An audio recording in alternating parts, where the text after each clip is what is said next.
I've been in Australia the past 3 years, and even before COVID, it was a complete nanny state. Cameras everywhere. You can't drive more than a kilometer without seeing one of these cameras. Their citizens encounter millions of dollars in fines each year, and when you walk around and talk to people, they seem to be happy about it, like it's saving lives. But I asked them, before the cameras went up and before all this police state stuff was going on, were there people dying at mass rates? Was Australia really that scary of a place that we need to resort to these kind of measures? I just don't get it. Most dictators agree never let a good crisis go to waste. Since COVID began, Australia has really adapted to draconian techniques. In my local neighborhood, they're bringing in cops from other regions because they're so overwhelmed just to shut down kids from playing at the park. I've been harassed several times with my family at the park by the police. A couple of weeks ago, my wife and I were at the pub up the street, and while we were having dinner, 6 cops busted through the door with full riot gear on, armed, with 2 dogs. The dogs were in people's laps while they were eating. It was ridiculous. So after the raid was over, the cops went up and handed the bartender a clipboard, and they filled out some kind of thing. So I went up there and asked the cops, "What is this?" And is Pablo Escobar in here? And the cops just said, no, we do this a couple times a week and blah, blah, blah, but it's just business as usual. Just the people surrounding me have received thousands and thousands of dollars of tickets, be it parking, speeding, traffic-related nonsense, the way I see it. Run from Popo has come to Australia to get the truth, to get to the bottom of this. We want to interview people that have had experience with these police, and we want to hear what you think about it. We also want to hear from the cops. We want to hear what you guys think about these changes in your department and these funds that are going towards militarization. I know in some countries, a lot of cops are laying down their badges, laying down their shields, and saying, "No, I will not enforce these draconian laws." We are currently accepting applications for Run from Popo, Australia. If you feel like you've been wrongfully arrested by the police, or if you're a police officer that would like to be on the show to tell your side of the story, please upload your video to our Facebook fan page, Run from Popo Australia Interviews. Or you can send us your information to the email below. Keep in mind that citizens that have good video coverage and good video evidence of their encounter with the police will be selected first. Filming the police is crucial to holding them accountable and for transparency. So earlier I told you about the police raiding my local pub with 6 armed cops and 2 dogs. Well, I went back into the pub and requested to speak with the manager. So I've got a little bit of that interview at the end here if you want to check it out. Australia is still a democracy, but its COVID restrictions are severe. It's hard to enter or leave the country unless you're a politician or a celebrity. Citizens are tracked with apps and soon by facial recognition. In some states, you have to have your phone scanned before entering a church. And some have been arrested for simply posting on social media about protests against COVID restrictions. The rest of the world is starting to ask if Australia can still be called a free country. Australia's lockdown has been so draconian, it's brought comparisons on social media to how Australia began, as a prison colony. So we're here at the Epping Hotel, right across from the train station there. You can see the Epping train station.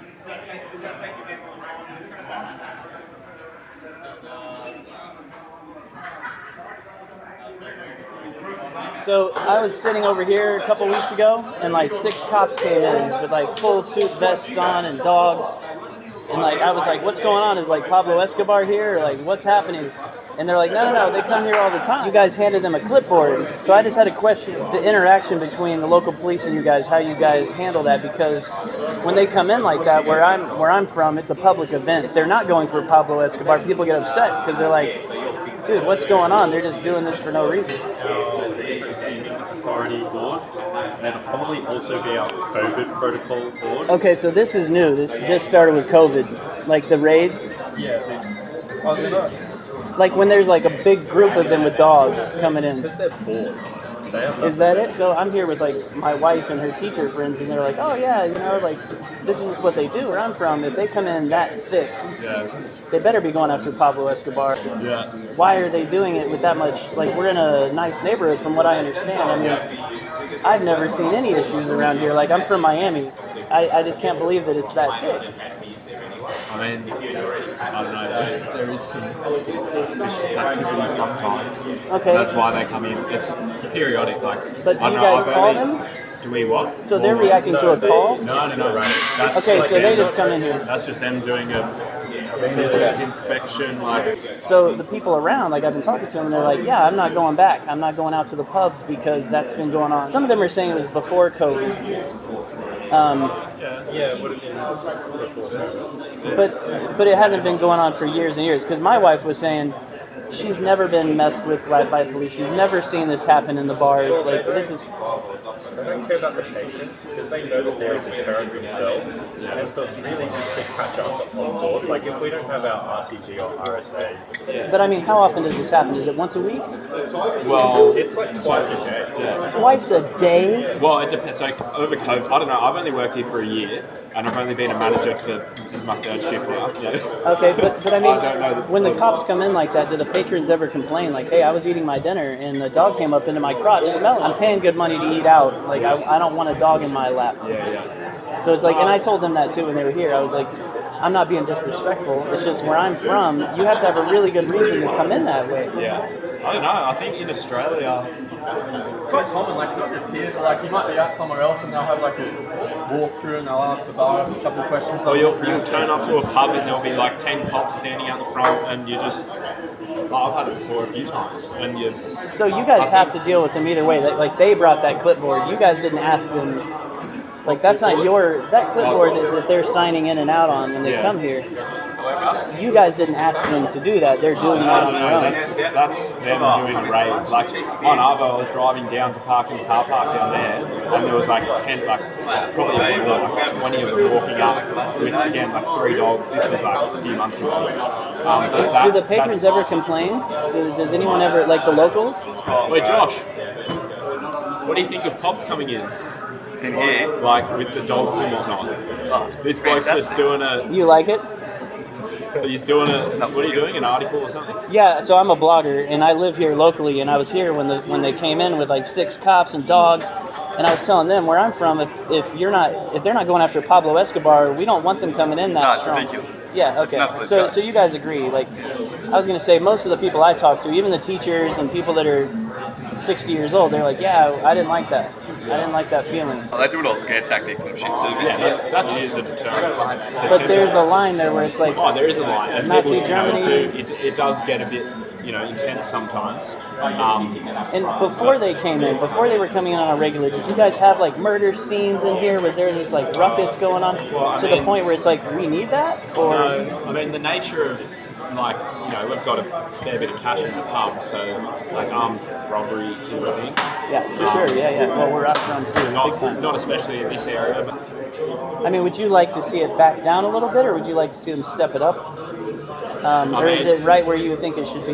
Like, I think it depends who you ask. Like, me personally, I don't do any drugs or anything, so, like, I'm never worried about that. but what I see happens it. when you are doing something that they don't agree with? Like, it just seemed like we were surrounded by suburban moms that were on, like, in the middle of the afternoon. Like, it didn't seem like I don't know, I've never felt in danger here. And I come here for Abba's Back every year, and like, I've seen this place packed with people, and like, it's lunacy, it's crazy, but in a good way. You know what I mean? It's like not where I'm like, damn, the cops need to come in here and straighten these kids out. No, it's like, it's a good time.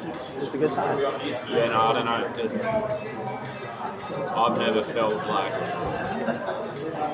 They also just have like a job to do. It's like, that's kind of their job. They get told to pop into this pub, then pop in across the way, they get a big job to do like a few more spots. Yeah, he told me it was the same thing. He said every week he goes to the same pubs. Like he does he's like, and it's better than domestic. He's like, where I'm responding to calls.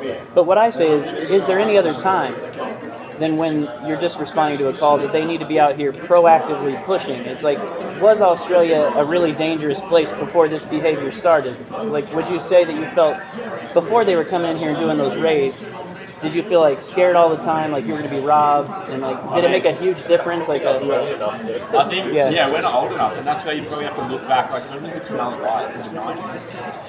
oh, I saw a documentary on that. That was wild, yeah. So, like, stuff like that, and then, like, bikie gangs. Like, And they would take over the bar? we've got I assume so. I wasn't in pubs then. So it was like the Wild 5 years West. old. It was like the Wild West. Could be. Like, it's as you know, I'm sure it'd be the same in the US, depends on the community. This is quite a safe community. Of course, there's, you know, people getting up to doing what they're doing, and you're going to get that everywhere, I reckon. But the way I see the cops doing it is like an enforcement of their power. Like, look, we are here. We're going to assert that we are here. Don't Okay. mess with us. Like, Would you say most of the people are behind them in that? Like 90%? again, depends who you're asking. Yeah, for sure. I don't know. Yeah, it's hard to Conservative tell. people, I guess, would be okay with it, but people who may be living a little bit on the edge, I guess, like some of our regulars. Or like Jewish people, like they may be sweating right about now? I don't know about different cultures. Or like Muslims? I wouldn't say that. I would say I reckon cops like target certain demographics. You know, like right now, I don't know about if you know about Eshe culture. Eshe? Like, yeah, so it's like it's come. How would you explain Eshe?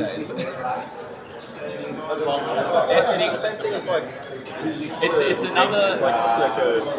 another youth culture. Like, you know, bikie gangs were a thing a while ago. Emos, you know, punk rock. Eshe is just so it's like young kids. They love getting up in, you know, like designer gear, like Tommy Hilfiger, Nordica, stuff like that. You know, those kind of brands like Gucci, and then Like gangster one. like gangster stuff. Yeah. We have those and- where I'm from too. But they're for nice families.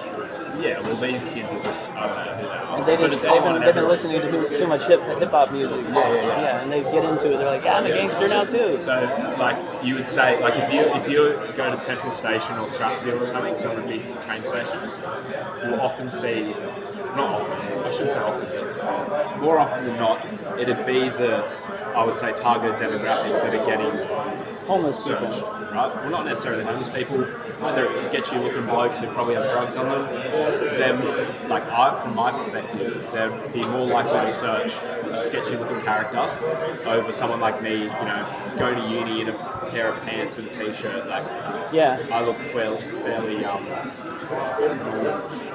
Well, I would you can't say say normal, but- would you say that it's a lot of college kids coming in here and they're targeting that demographic, or are they going after the Macquarie yeah, kids? on the like, depends what time, like Friday night, which I'm surprised the cops don't come in here more on the Friday nights, which is when like young people are here, you know, like sort of 18 to 25-ish. Because every time I've seen them come in with like a few, you know, 10 people or so, it has been at like 5:30 happy hour, which is not when the pub's getting rowdy yet. You know, Gotcha. Like, Yeah, it's not really strange. that big pubs around that the cops would be targeting. Is that like the ranch? Yeah, but I mean, are there shootouts there and stuff? Oh, God. Because they came in here with guns, like they had bulletproof vests on. They do that all the time. Again, that's just their assertion of power. Man, because I mean, to me it was like the stormtroopers came in. Man, I was like, holy shit, what's going on? And I wanted to get my camera out and film, and they're like, no, this is like business as usual. And then I saw you guys with a clipboard. I was like, shit, this is business. They were over here, so the cops were over here, and then the person at the bar handed them a clipboard, and they filled out some shit. But have you noticed that the crowd has died down since this shit has started happening, or have you lost any I've been business? for a year, and it's been in COVID time, so it's skewed. Yeah, anyway. everyone lost business. Yeah, but the thing is, like, I'm hearing people around here say, "Well, we do our parties at home now. We do our drinking at home. We don't go out anymore because of that." So it's I like, would argue that's COVID. yeah, for sure. But I'm just wondering if it didn't have something to do with it. You don't see it as an issue. No. Okay. They're very Because I saw it as an issue. I was like, wow, this is a big issue. And like when I talk about it with people from the U.S., they're like, what? What do you mean they do that? Do you want me to come rescue you? Like, we'll come here and we'll send the U.S. military there to rescue you because they gave up their guns. They have no freedom. And like, I'm getting all this shit on my blog about that kind of stuff. So it's like, they're saying that you guys have Stockholm syndrome. What? Stockholm syndrome. Stockholm. Syndrome, which is when you fall in love with your captor. Like it happens to like young girls who get kidnapped and like they're living with the guy who captured them for maybe 10 years, and then when they rescue her, she's like, oh, he's not a bad guy, he's actually a good guy, and like, you know, so it's like I want to know like what was going on before because I wasn't here, you know what I mean? So it's like there's no way you can know either, but Gun laws changed in 2000, like early 2000s. Thanks, mate. Sorry to be the Run main guns. Obviously, this didn't hang on. I just presume it was the same. So like my family from Indiana, they flip out when you start taking away gun rights because they're like, it's not really about safety, it's about freedom. Like freedom comes before safety. I mean, I know people think that's very American to say, but it's like safety is important, but does it come before freedom? Like, do you surrender all your freedoms for that safety? So 1996 was when the National Firearms Agreement changed. Wow. So it wasn't that long ago. No, not really. Do you remember when you were a kid, like people toting guns around, and was it like the Wild West? Ever seen a gun. So it's been a very dignified place from even before. Yeah, more often than not. Thank you very much. The cops will come in, assert their powers, but if you don't have what's the quantity? A certain quantity, they'll just give you a warning. Like all my brother's mates, like most of my mates don't do drugs, but my brother's mates do a little bit of weed and whatever. One of them got caught rolling a joint in the bathrooms and they just told him to leave. Well, that's good. To Personal me, use, that's okay. so personal use is okay. And Coronavirus has turned the land down under upside down. Australia used to be known for its fierce individualism and defense of personal freedoms. Well, now, lockdowns, intense tracking of citizens have people claiming the country has turned into a police state. All this when fewer than 1,200 residents have died from COVID in a nation of 25 million. This pregnant Australian mother was handcuffed and hauled away by cops in front of her children for simply posting on Facebook about a lockdown protest. The charge was incitement. What on earth? Excuse me, what on earth? Just put your phone down. Can you like relation record to- this? I'm in my pajamas. What's I had this? an ultrasound in an hour. because Yeah, I'm she's pregnant. pregnant. This leader of an anti-lockdown group, also arrested for incitement, has now been in jail for 3 weeks. You're under arrest for incitement. Have you guys been following me? Police helicopters look for lockdown violators like these folks trying to enjoy an evening on a rooftop. And the government has fired rubber bullets and tear gas at anti-lockdown protesters, including children. James Allen, Garrick Professor of Law at the University of Queensland, calls it heavy-handed despotism. It's been appalling in Australia, and I say that as a big fan of Australia. I'm Canadian, you can tell from the accent. But it's come as a real shock to me how conservative friends are perfectly happy to go along with this. A new home quarantine plan for international travelers. If you don't send the government your photo and location when it sends you a text, the police will come to your door. Melbourne pastor Paul Furlong has been arrested 3 times and placed in solitary confinement for opening his church during the lockdowns. The reason I did was for what I believe was a greater law, and that was to obey the word of God. And so I had to choose God's law over man's law.